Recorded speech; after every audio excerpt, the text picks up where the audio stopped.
Estamos aquí con Ben Kaufman de Bitcoin Keeper en la Watch Out Bitcoin. Y bueno, vamos a hablar un poco sobre qué está sucediendo con Bitcoin Keeper últimamente y cuáles son los desafíos que tienen las Bitcoin, los desarrolladores de wallets de Bitcoin en la actualidad.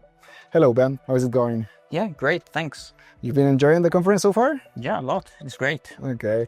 Well, yesterday in the panel, you were talking about the risk and the hurdles that the developers are currently facing because after the Samurai wallet being prosecuted and all of that, and also Tornado Cash for developing privacy features in wallets. What is your perspective right now in this matter? Like, how this has changed the environment for developing privacy features in Bitcoin? Yeah, I mean, right now the situation is a bit better than it was like, 2 years ago? 1 year, 2 years ago. So right now with Trump in the White House, it did improve the situation a bit, but nothing guarantees that this will continue. Nothing guarantees that in a year or in 3 years, things will not turn out worse.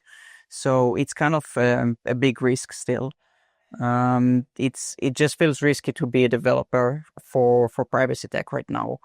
I mean, of course, with what we saw with Summary, for example, or with Tornado Cash, I mean, you just write code and you can be prosecuted for it. It's a scary situation, right? Yeah, and it's what you say. Like right now, it can seem better the environment, but nothing guarantees that it's not going to change in the near Exactly. future. Exactly. And do you perceive that developers are abstaining or refraining from developing this kind of feature right now, like with other Bitcoin wallets or other colleagues you have talked about? They are abstaining Yeah. from developing. Yeah, I think it does hurt a lot the development. I think a lot of developers try to avoid it or reduce involvement to some extent, and yeah, I think it really hurts the field.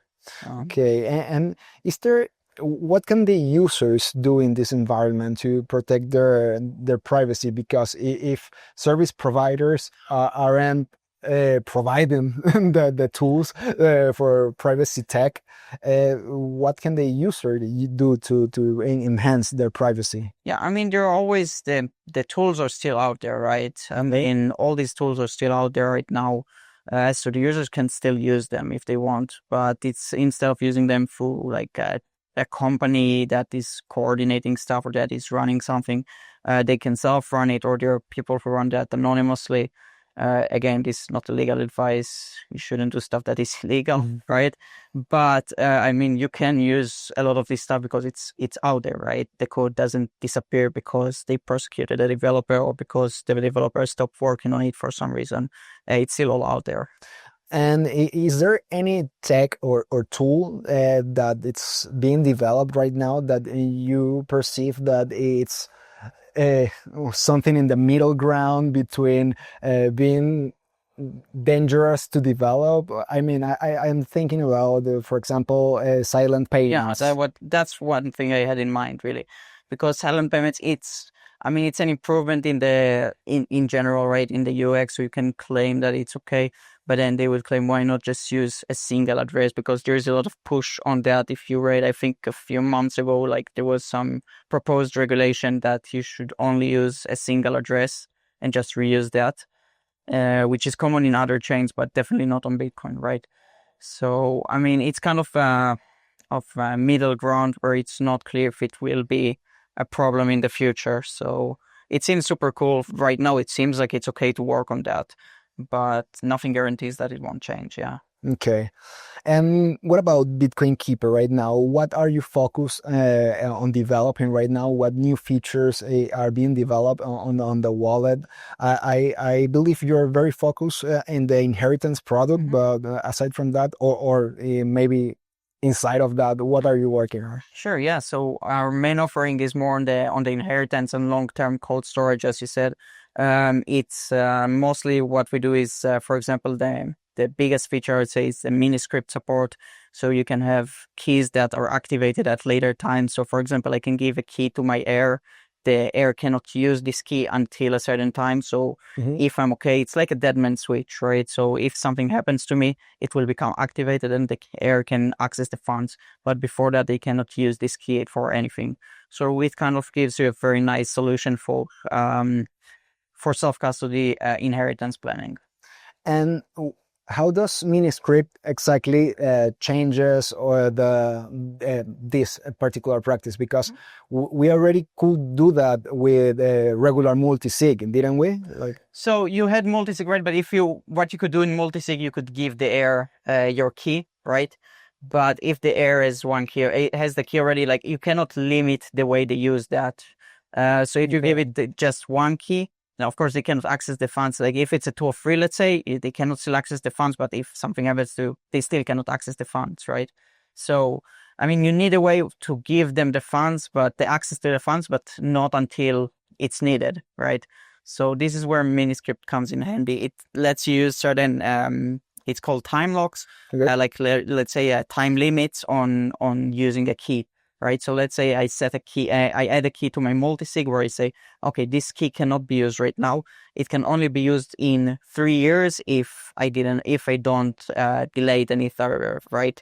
So if I say now it can be used in 3 years, then after 3 years, the heir can spend funds, right? That's the uniqueness of it. So Miniscript adds more programmability to the transactions. Exactly. Okay. Yeah, it lets you express more conditions on how you want to lock your Bitcoin, essentially. Okay, and aside from inheritance or locking funds, what other uses or what other tools you can develop using Miniscripts? You can develop various things. So one thing is using time locks or like time delays for certain things. For example, with the keys, as I said, or just completely locking the coins for a certain time if you want to force yourself to hold them. Let's say, for example, another interesting thing that you could do is you can control, let's say, the power in a multisig. So let's say we want to make a multisig with my funds and 2 friends that I have, but these are my funds, so I don't want the friends to be able to spend alone. I want to be able to spend me and the friend or me and the other friend, but I don't want them to be able to collaborate and steal my funds behind my back. Okay. So that's something you cannot do with a multisig, with a normal multisig, right? Because it's a 2 out of 3, right? If they have 2 keys, they can take the funds. All the keys are the same and they have the same value. Exactly. Okay. But with Miniscript, you can define, okay, I want this key to be required, right? I want this key to be more powerful, let's say, than the other 2 keys. Okay, that's pretty interesting. These are like some use cases, but of course there's a lot more you could do. Okay, and with the inheritance product, you have seen a rising demand or like a growing interest from users of using this kind of service, or do Bitcoin Keeper doesn't know what are the users doing if they're using the inheritance product, or do you have any information about that? We can't really know much about it because we don't track our users. So we don't have a lot of information on that, to be honest. Okay. I hope that people find it useful indeed, but it's hard for us to tell because we try to minimize the tracking of users as much as possible. We don't want to know their information or anything like that.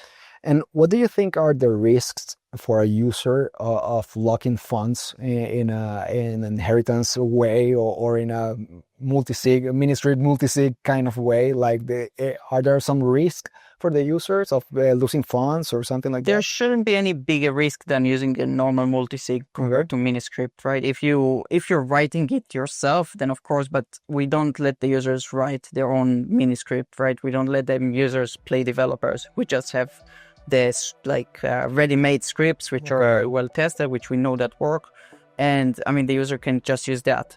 But for the user, it's a graphical interface. We don't let the user do stuff that they can regret. Let's say. Yeah, it's as easy as just selecting one feature and exactly it's already done. Okay, that's pretty interesting.